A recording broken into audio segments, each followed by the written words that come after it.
রাসূল ডাকতেছেন, সাহাবীরা রে, আমার এই শহীদদেরকে দাফন করে দাও। শর্ত হলো গোসল দিও না, রক্তমাখা জামা কাপড়গুলো পাল্টাইও না, এই রক্তমাখা জামা সহ দাফন করে দাও। হাসরের ময়দানে আমি নবী এই শহীদগুলো লইয়া আল্লাহর আরশের কিনারে যাইয়া দাঁড়াবো, দেখাবো আমার উম্মতের মতো কেউ নিয়ে আল্লাহকে পাওয়ার জন্য এইভাবে কষ্ট করেছে। এবার দাফনের কাজ শুরু হলে কিতাব লেখে 69 জনের দাফন শেষ। 70-এর মাথায় আসওয়াদ দূরে পড়ে আছে। আমার নবী 2 কদম সামনে গিয়ে দেখে আসওয়াদ নতুন তরবারি হাতে চিত হয়ে পড়ে আছে, শহীদ হয়ে গেছে।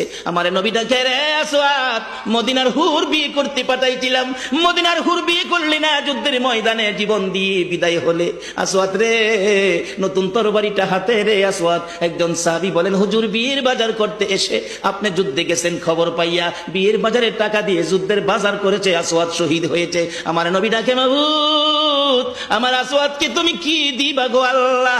মদিনার হুর নিল না, রাসূলের পক্ষ নিয়ে জীবন দিয়ে দুনিয়ার থেকে বিদায় হলো, আমার আসওয়াদকে তুমি কি দিবা গো আল্লাহ? আসওয়াদের লাশটা ধরে ধরে কবরের দিকে নিয়ে আসতেছে। গোসল লাগবে না, কাফন লাগবে না, শুধু দাফন করে দিবে। আমার নবী আসওয়াদের কবরের পাশে দাঁড়াইয়া মুস্কি মুস্কি হাসতেছেন।